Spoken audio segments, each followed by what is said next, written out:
This video will try and explain how the ancient Egyptians would not have sat around a table to come up with a simple workable solution to build the pyramids, but more a case of a system evolving to overcome the problems that faced them, which over time became a simple system that worked. The following story is a hypothetical one, which condenses decades of trial and error and the lessons learned over several pyramid projects into one single pyramid build. The ancient pyramid builders could have evolved this system to as far as we have shown, or stopped at any point in between. Please enjoy the theory.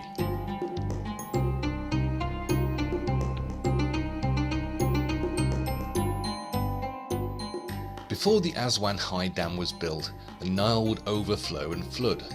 This year, as every other, the inundation starts to flood the fields throughout Egypt. The farmers, unable to work their land for 3 months, have been enlisted to help build a huge monument for their god king to the power of the Egyptian nation. The royal quarries have been busy throughout the year, with quarrymen extracting the huge limestone blocks from the quarry face and standing them in a storage area near the Nile, ready for the pyramid building season to begin. The quarry docks are bustling with activity.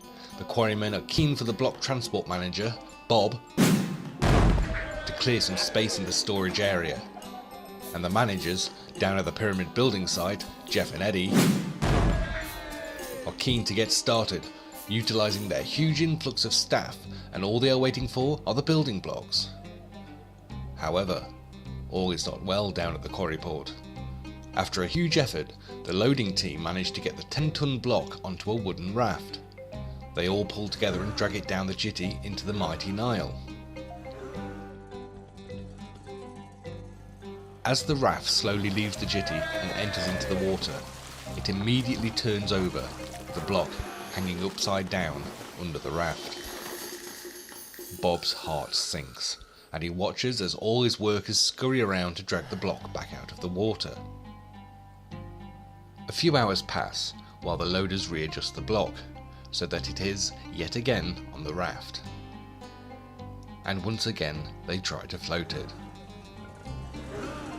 As soon as the raft moves away from the shore, the block turns over, yet again.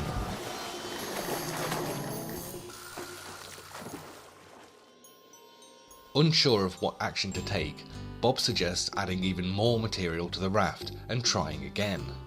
A very unhappy quarry foreman comes down to the dock to remonstrate with the transport manager that the work at the quarry has had to stop, as the storage area is now full, and as far as he can see, hardly any blocks have so far been removed. The argument gets quite heated, and the quarry manager leaves telling Bob to clear the yard or else. Just as the quarry manager has left Bob's office, a messenger from the pyramid building site arrives with a letter from the site manager asking where on earth all his blocks are. He has hundreds of staff waiting and a tight schedule to keep. Meanwhile, down at the dockside, a crowd gathers to see if the latest effort will be able to stay upright. All is going well, as the huge block-laden raft floats gently downstream, the whole team willing it on. But then, a royal barge passes the raft, and again the wake unsettles it, and once more the block reverts to where it seems most comfortable, hiding under the raft. Sir, wouldn't it be easier to build boats like the pharaohs and send the blocks down the river in them? Seriously? Rather than a raft, use a float that's not only extremely complicated to build, but also hugely expensive. Well, literally the type of boat our godlike pharaoh uses, just to move lumps of stone down the Nile. Well, they would need to have all the fancy bits on them, I suppose. Frank, do you know how many extremely skilled people with specialised equipment it would take to build a boat like that?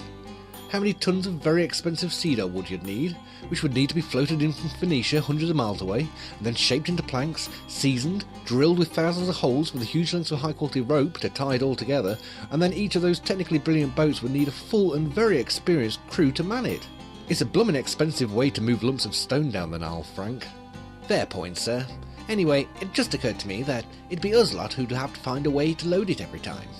You're right, rafts do require less material, and are far, far easier to build. But if only we could get them to stay upright. Bob is now under serious pressure. The rafts are taking much more precious material than first thought, the blocks are taking a lot of effort to load onto the rafts and have to be perfectly central before being roped up, and it is a very dangerous and difficult job trying to drag the rafts down the jetty onto the water. To add to his problems, the quarry manager has threatened him with unenviable violence if he doesn't get the storage yard cleared. On top of this, downstream the builders are sitting idly by, waiting for their blocks to arrive. Bob's underling, Billy, comes up to him and asks, "What now, sir? Shall we drag the block back on shore and try again?" Bob looks at the raft, with the block sitting happily underneath in the water. "Stuff it, it's still floating. Just send it downstream like it is, and they will have to sort it out down there on the site." Bob starts to drag all the blocks down to the water, with the raft tightly attached on top. And finally, the storage yard starts to empty. One of the yard workers asked, "Why are we dragging hundreds of blocks down to the water when, with a little effort, we could dig a short canal and flood the block storage area?" Bob liked this idea, so all the blocks in the storage area had the floats attached on top, and as they flooded the storage area and the water rose, all the blocks gently lifted off the floor, ready to float freely down the canal to the Nile. With this new system in place, and with all the time allocated to building large rafts, loading the rafts and dragging the rafts down to the river, the quarry storage area soon started to empty.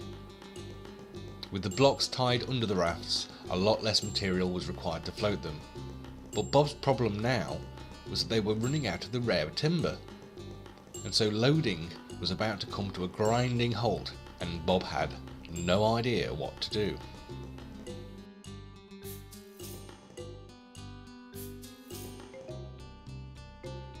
While at home, pondering his problems, Bob's wife tells him to go and bring the children in, who are playing in the river.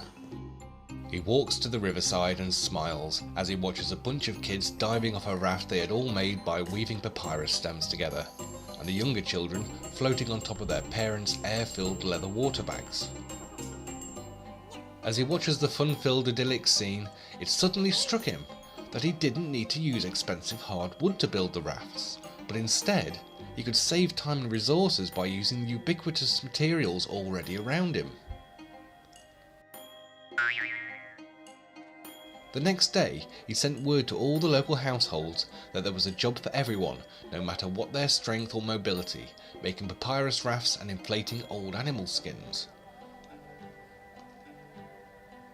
Everybody knew how to weave papyrus, as it was a free material which could be used in just about every situation. Shoes, tables, chairs, roofs and rafts were all made out of papyrus. Bob now had the problem of having too many staff, mainly made up of women, children, the old and disabled. Hello.